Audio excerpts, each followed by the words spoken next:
Hello, Petal. How you doing? How are things going? Sorry I've been away for quite a while, but with events in the world, it was time just to take some time out and just be quiet. And my God, I had a blinder of an earache. Well, it's an ear infection. I'm sure you don't need to know about that. But you know that sort of one where they kind of like, they burrow deep into your skull and grab it like they've got claws, and then it's kind of like all down your face, and it just makes you want to cry, but you can't, so you stick a hot water bottle against your face, and then you're like... Anyway, I digress. Oh my goodness gracious. Excuse me. Right then.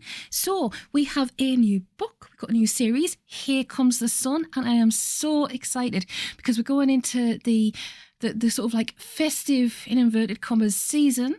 And what better book to do it in? It's absolutely Baltic here. It is so cold. I have got so many layers on. I've even got the jumper dress on, so when I'm sat on my chair, I keep sliding off it. I'm sure you don't need to know that. But anyway, we are starting with Here Comes the Sun by Tom Holt. And I thought I'd do something a little bit different.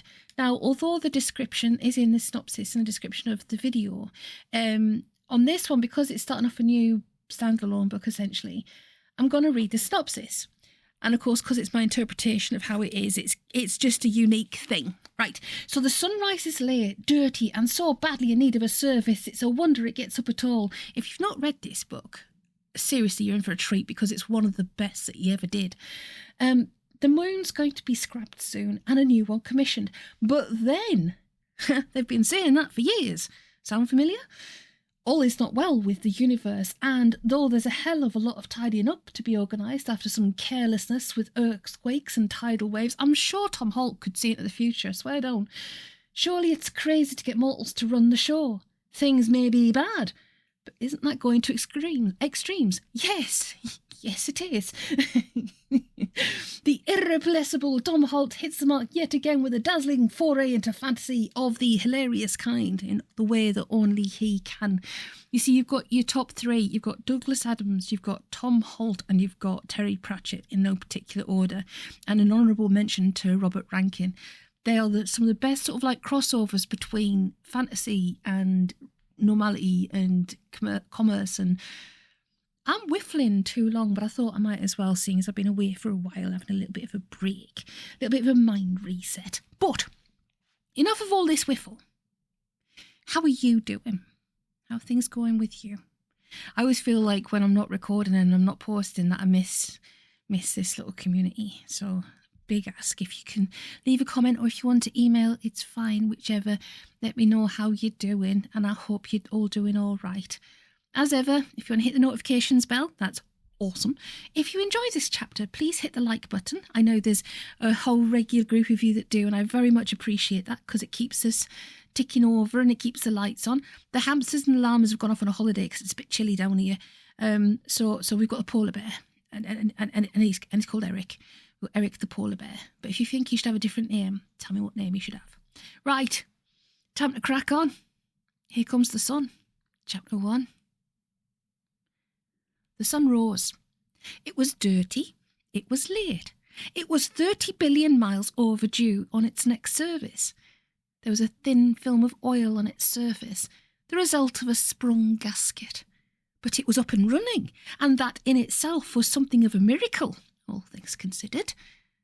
"Over to you, son," said the principal technical officer, wiping his forehead with the back of his hand. "Just don't drop it, all right?"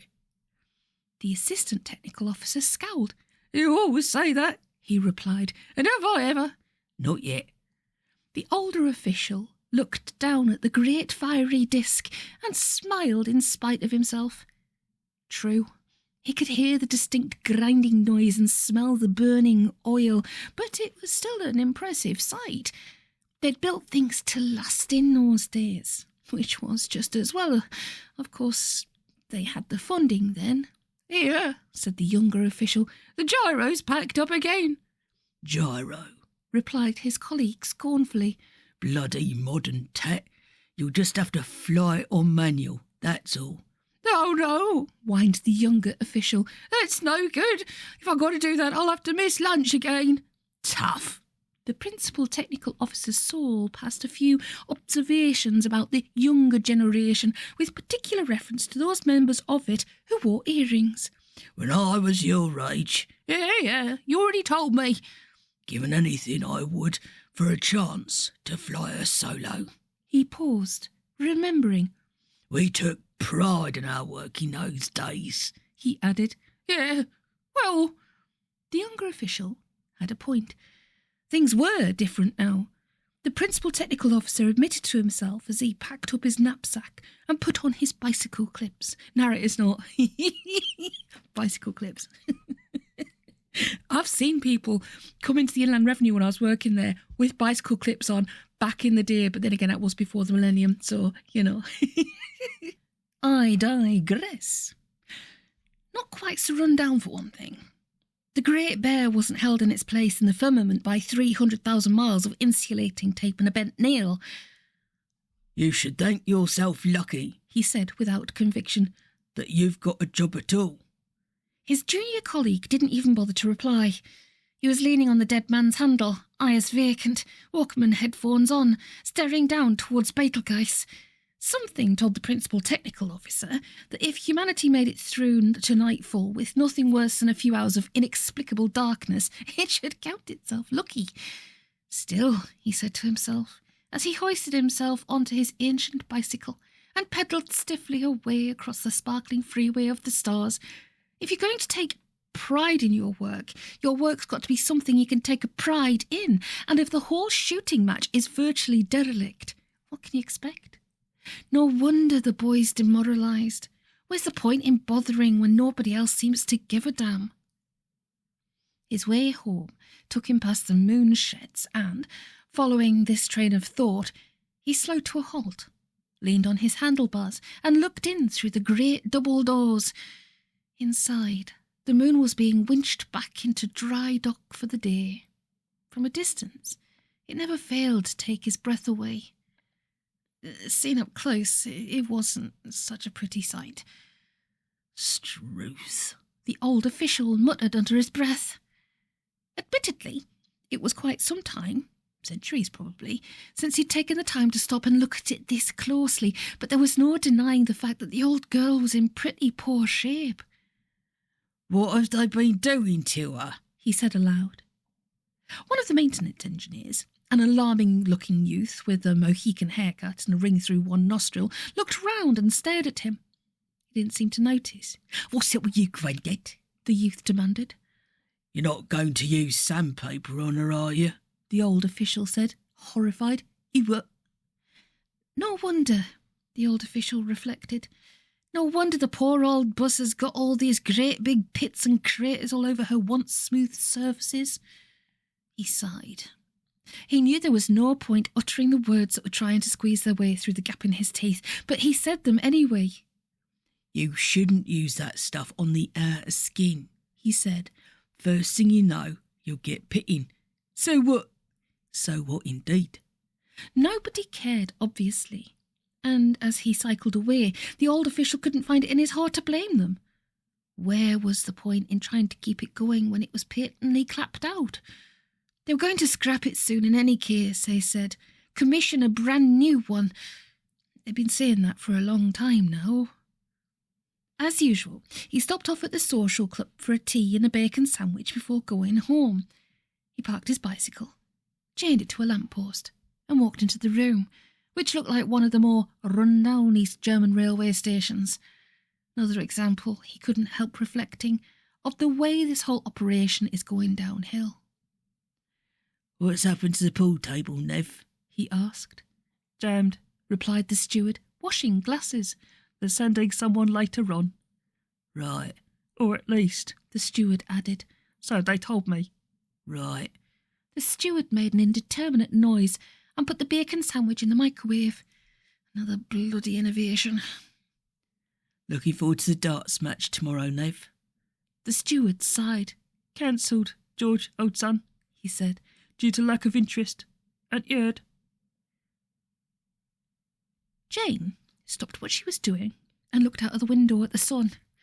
This, she reflected, is what they call too much of a good thing. All very well looking fondly back on the long hot summers of one's childhood, but when you're stuck in an office with a glass roof, windows that don't open, and a heating system mysteriously jammed on, even in summer, you start thinking nostalgically about good, solid, rain, narrator's note. I actually used to work in an office with no ventilation, no windows, with the heat permanently on, and there was no way of ever breathing. And then the last in there, she was like always complaining about being cold while wearing like sleeveless tops and shorts. I can remember rain, she said aloud. Gosh, that dates me. 3 weeks, give or take a day, and already the newsreaders were smugly saying gloomy things about standpipes and hosepipe bans. What's wrong with a country where 3 weeks of sun turns the reservoirs into dust balls? She turned away from the window and tried to concentrate on the VDU in front of her. It was staring back at her with a sort of blank look, as if it had been sniffing glue. Don't do that, children. She picked up the phone. Trish, she said, what's wrong with the screens? System's down at Reading, Trish replied. back on after lunch. Great, said Jane. Tell them we'd be better off with a card index and a notch stick. Never mind. There's plenty I can be getting on with till then, said Jane to herself, staring out of the window, for instance. Instead, she looked through her handbag, found her address book and dialed a number. Apollo Staff Bureau, Said a voice like a lady Dalek at the other end of the line. can I help you? Yes, Jane said brightly.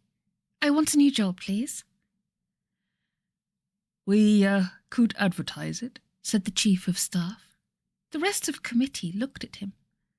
Well, said Personnel eventually, it's an idea, certainly. Where would you suggest? Tricky one to place, don't you think? Personnel continued, with the air of someone getting ready to ram a point into the ground.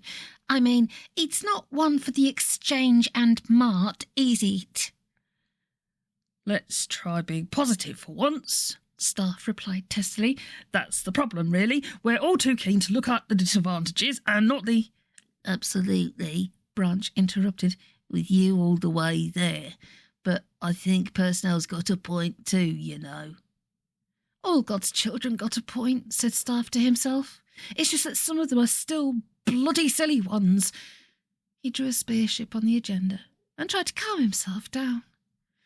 I still think, he said, putting the tips of his fingers together as a means of stopping his hands clenching, that we should advertise it. I mean, why not? It's what they do in the private sector. They don't keep staff vacancies a deadly secret, like they were something to be ashamed of. They go out and they ask people to apply. Right on, said Personnel, with all the enthusiasm of a corpse. So where do we look? There was silence. All right, said Staff.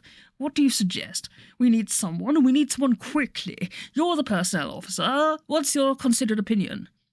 I think it needs thinking about. Another silence, during which Staff noticed that the burning thrones they sat on, as a mark of their superior executive status, didn't burn any more. They just glowed intermittently and hummed. Have you thought yet? He inquired. Not yet, no. Fine, Staff replied. You take your time. He crossed his legs and started to doodle ostentatiously. Why don't we use the usual procedure? Said a voice from the other end of the table. Because, Staff started to say, but checked himself. There were times when his paranoia slipped the lead and got mixed up with his angst, when he sincerely believed that finance and general purposes was a management plant deliberately seeded onto this committee to make sure that nothing ever got done. Since it was very probably true, he invariably dismissed the idea from his mind. It's not just mankind who cannot bear too much reality. Because, he went on, there's 3 feet of moss growing in the usual channels and something's got to be done. Oh, we're all agreed on that, Branch said. No question about it. Something's got to be done. On the other hand, we don't want to rush into something without having worked it carefully through. I mean, he made a slight but expressive gesture and went back to impersonating a doorstop. Staff took a grip on himself, straining something in his integrity, and started to sound conciliatory. "All right, then," he said. "What about an agency? I gather they're very good at this sort of thing, you know, head-hunting." "Which agency had you in mind?" said personnel. "Look," said staff, "this is supposed to be an ideas session, right? We're supposed to be a think tank, bouncing ideas off each other. Has anybody got any ideas at all?" There was a slightly embarrassed pause, and then personnel, judging her timing to perfection, smiled and cleared her throat. "I've got an idea," she said. "I've got an idea that this needs thinking through carefully." "Me too," said Branch, looking at it in the round. I think, said Finance and General Purposes, "that we should go through the established procedure." Staff closed his eyes. "Good God, Norman," he said to the ceiling. "What an absolute stroke of genius. Yes, let's all do that, shall we? Well, thank you very much for your time. I honestly believe we've all made very real progress today. Same time next week, then." Instead of going back to the main building, Staff turned left down the corridor, walked briskly on past the post room, turned right by the file store, and pressed the button for the lift. 2 minutes later, he swore at the lift shaft and started to climb the 17 flights of stairs that led to the DA's office. "I'll show the bastards," he muttered rather breathlessly. "Just for once, I'll damn well show the..." The further up he went, the dustier it got. There was something about the decor, something very subtle which you couldn't quite put your finger on, that suggested that nobody had been this way in a very, very, very long time, and that there was probably a very good reason for that. Perhaps, Staff said to himself, it's the fact that all the treads on this staircase are rotted half through. At last, breathless and sweating, he found himself at the top of the building. It was dark here, no light bulb, and cold and ever so slightly spooky. It was years since he'd been up this far. It was a fair bet that there was nobody here anymore. In front of him, there was a glass door so grimy that he had to wipe it with his sleeve before he could read the lettering on it. But there was a light behind it, implying the presence of sentient life. That, as far as Staff was concerned, would make a pleasant change. He screwed up his eyes and read the inscription on the window. D.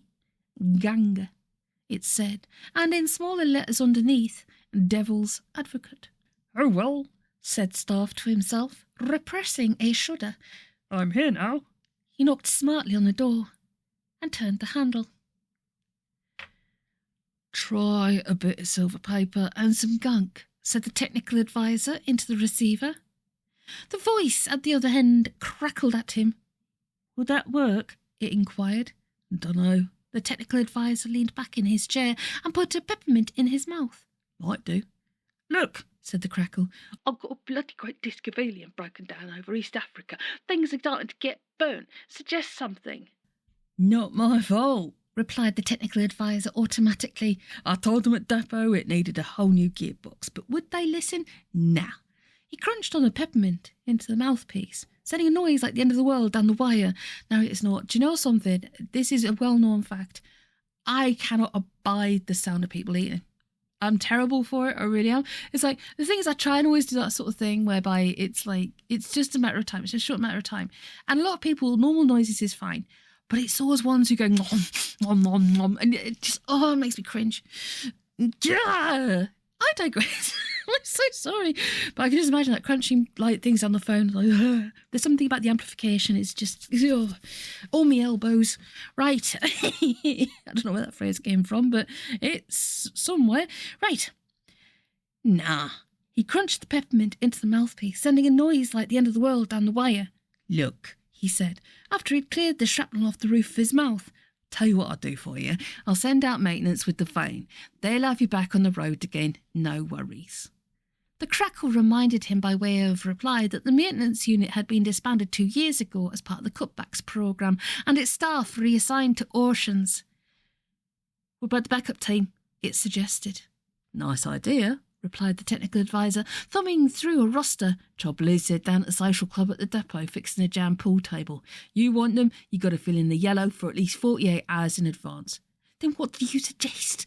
You could get out and push. The Crackle considered this, gave the technical officer some advice of an intimate nature, and disconnected itself. The fish in Lake Victoria were finding that the ceiling was rather nearer than usual. Come in. Rather to Staff's surprise, the door opened easily. He blinked. It wasn't quite the way he'd expected it to be. For one thing, it was clean. Cleaner, in fact, than the rest of the building. It was newly decorated, and in one corner there was a highly advanced fax machine, flickering quietly, bringing up its lunch, while in the other stood a computer terminal which looked like the sort of thing George Lucas would have dreamed up if possessed by devils. There was also, Staff noticed, a substantial potted plant. Real, not plastic.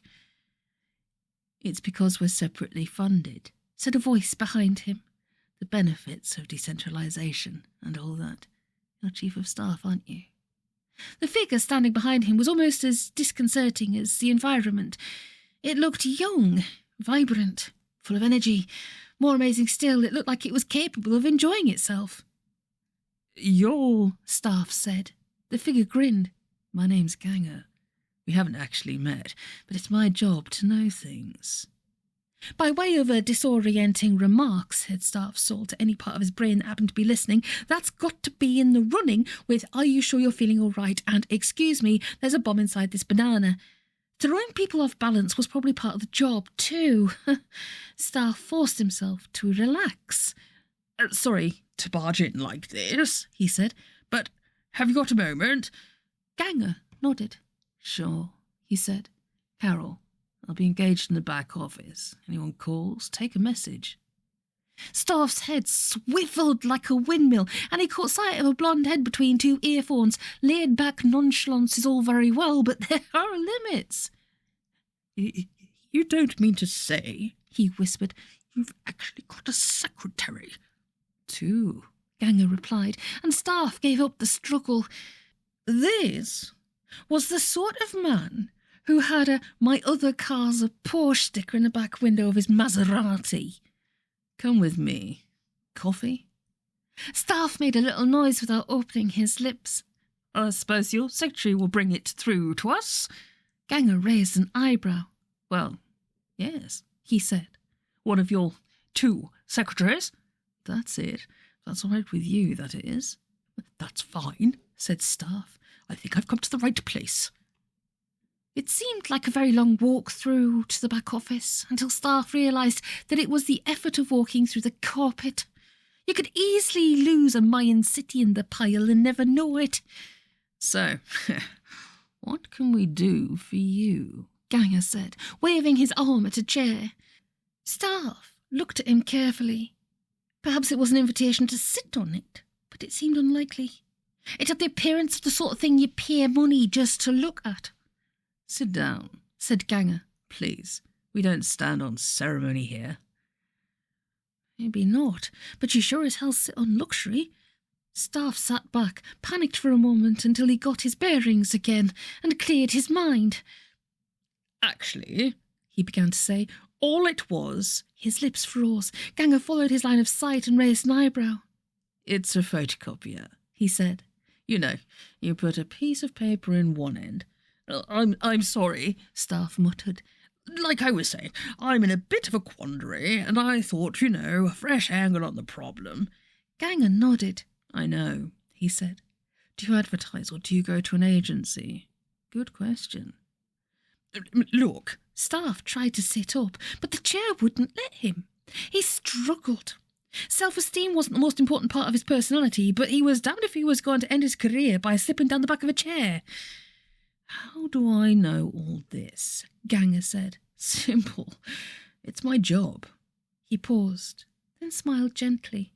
Try straightening your back, he said. It'll push you forward out of the cushion. Staff did so. Then he scowled. You're... No, I'm not actually, Ganger replied. It's possible to read mortal minds, of course, but not ours. Jamming devices, Really, it's just intuition and psychology. Oh, and microphones too, of course. Oh. The door opened, and a female person brought in a tray with 2 cups of coffee, with saucers. Saucers that matched. I'd honestly believe I'd died and gone to heaven, thought Staff. Only that's not possible in the circumstances, Ganger said, and laughed politely. Thank you. I'm flattered. All it takes really is good taste and careful management. And separate funding. That helps, certainly. Ganger looked at him over his cup. My money is on an agency. Really? Ganger nodded. Every time, he said, saves time and in the long run, money, neither of which, if I'm right, you've got a great deal of. Staff tried unsuccessfully to balance his saucer on his knee, but the chair seemed to be breathing. All right, he said, and what do I tell the rest of the committee? Ganger looked surprised. Probably a whole new experience. Not at all, he said abruptly. Things surprise me all the time. Who gives a toss what the committee thinks? Anyway, he added, if you're at all bothered about it, don't tell them. But I've got to tell why. Staff was shocked. It was like being asked to justify breathing. Then the penny dropped. Different rules. You tell me, he said. I love the first chapter. Oh, seriously, I think you are all going to really enjoy this one because it's certainly up there with my favourites. But to be honest, though, it's My Hero might be one of my favourites. But yes, there we go. Chapter 1 of Here Comes the Sun. And I do have a little bit of news, and I'm going to toot my horn on it, that I have been accredited, which is quite nice, in a kind of sort of way, because I don't know if you've heard of Audible, who do all the audiobooks and everything, but I am now an ACX approved producer, which basically means that Audible like me as a narrator, and I'm in good standing, and my productions are high quality for my audiobooks and stuff. So I've got a check mark, and I've never had a check mark, not even when ones you've paid for on other social media platforms. So I've got a check mark which has been earned and not asked for, and I'm very, very proud of it. So yes, all the hard work is worth it, because I've done 50 audiobooks for Audible, as you probably know. So, and all of them are 4.5 and above. The average is 4.5 and above out of 5 stars. So yeah. Yay.